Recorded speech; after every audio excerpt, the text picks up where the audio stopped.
Hello all. I just wanted to do this little video, and it's a bit of a follow-on from a blog post I did this week on my page, just about rebuilding trust and repairing the impact of past betrayals. And this is something that comes up a lot in my work, because my pillar of my work has been helping people who are experiencing distress from a present or a past relationship.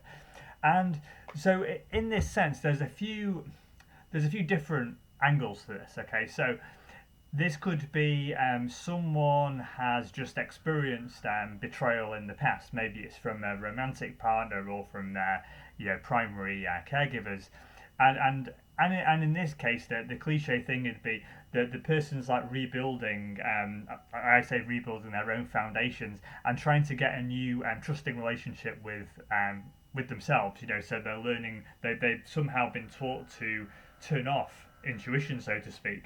And what they're doing is through a process of like a healing container of therapy and just expressing what's going on for them, how they're feeling, etc. We're able to generate a new kind of grounding and to let go of the past and build a trusting relationship with themselves, and then move on and build new healthy relationships is the ideal by practicing adult communication and just feeling like solid in themselves and getting clearer on who they are and what they want, so to speak. And the word boundaries comes up a lot, and looking at what's really acceptable and what's not acceptable for their lives. Okay, so that's one. But another one is when someone's actually, and this is what I want to more focus on here, when there's been a betrayal and you've decided that you do still want to be with the person. Okay, now getting to that stage is a process in itself, and I always emphasize there is no right and wrong here. Okay, so when people have been betrayed, there is commonly a real hit to the esteem, and sometimes people try to take the leap too quickly of thinking they should be able to forgive and there's something wrong with them if they can't somehow. That's a common thing. I always emphasise, well, we're just looking at what's occurring for you. There is no, you should. We're always removing any kind of shoulds from the vocabulary, so to speak, or from the conversation, because when people have been hit hard, it's easy to jump over it. And here it's important just to keep to bring the emotions to the surface, and then it's from then we can get clearer on a decision of if you do actually want to move forward with the relationship or not.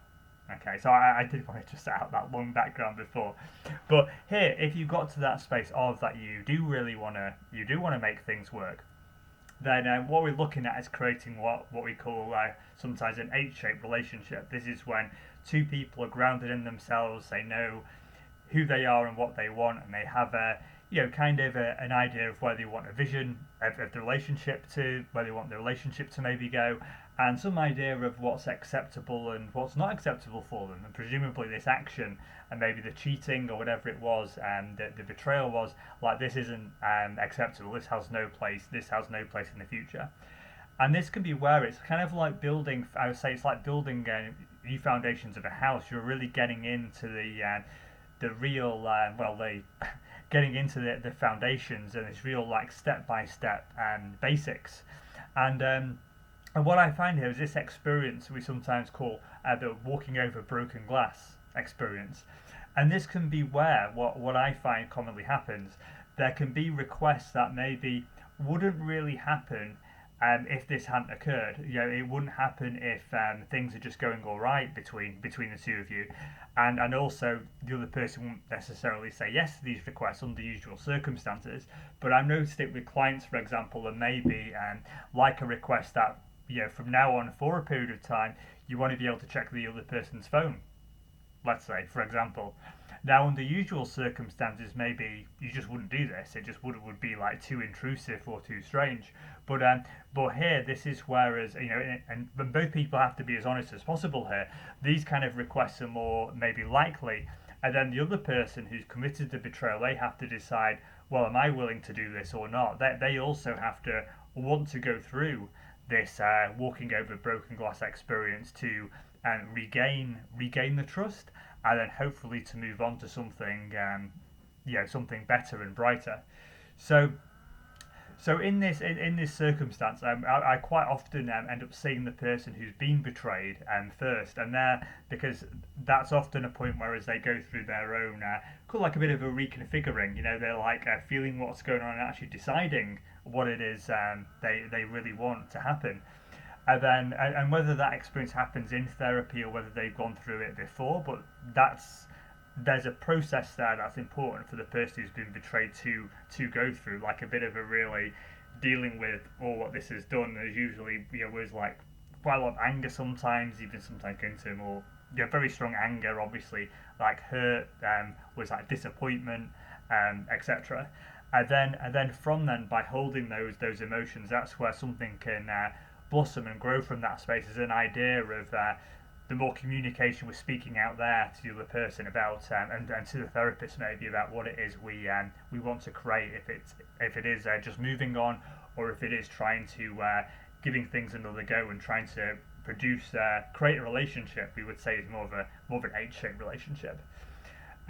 So this is where obviously both people really need to ultimately be on board, and it can just be a very delicate, I guess, day-to-day process and week-to-week process if you're in weekly therapy, and it's really again it's getting back to real foundation. I described the like the H-shaped relationship, so two people grounding themselves, and I think that the middle line, and we could use words like trust and empathy, and that's the thing that's been broken, and this can take some time to actually repair and go through. But it's just important, both people need to be clear, like they are on the same page, and it's a process of just building these again these simple not not easy but simple building blocks, usually with a walking over broken glass experience happening for the person who's committed the betrayal, and a commitment to what we say is just adult communication. We're being assertive, we're being honest, we're being time appropriate, and we're expressing our wants and needs as we go through this process. And then added on to this, we can always, should it feel good for both parties, just add on the things as and when we can, in terms of for example like a date night, or examining your love languages, and what are things that maybe we're missing before, and that you can that you can put in to create a new future between us, between you and your partner. Sorry. But the important thing is, I just want to just emphasise. I think the visual clarity I often find helps a lot of people. And just to say about the H-shaped relationship, and that involves, if you've been betrayed, you being able to stand up and ultimately stand solid in yourself and have your emotions affirmed, and that's what commonly happens in the therapy process. And then this idea of the walking over, it's a horrible term, but that typically happens. Some sort of walking over a broken glass experience, and then what's it just going to take for you to for this line in the middle to be built up and to move towards a new future.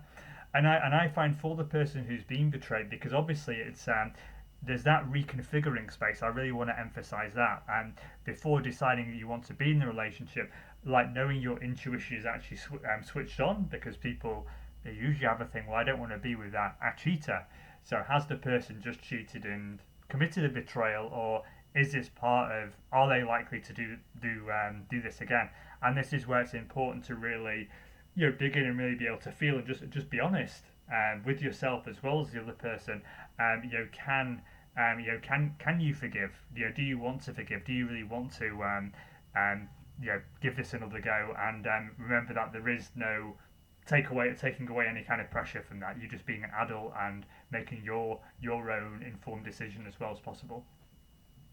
Yeah, so I just wanted to jump on, just do this little video just to emphasise this. I just want to do these videos about these important topics, and the hope people who are watching will get something out of it. If you'd like to come and work with me, my website's newbeginningstherapy.co.nz. I see clients in person at Highland Park Community House on Aviemore Drive in Auckland, and I also see clients via Zoom. So wherever you are, I can help you. So feel free to reach out. It'd be my pleasure to speak to you and help you, either just individually or with your relationship. Take care.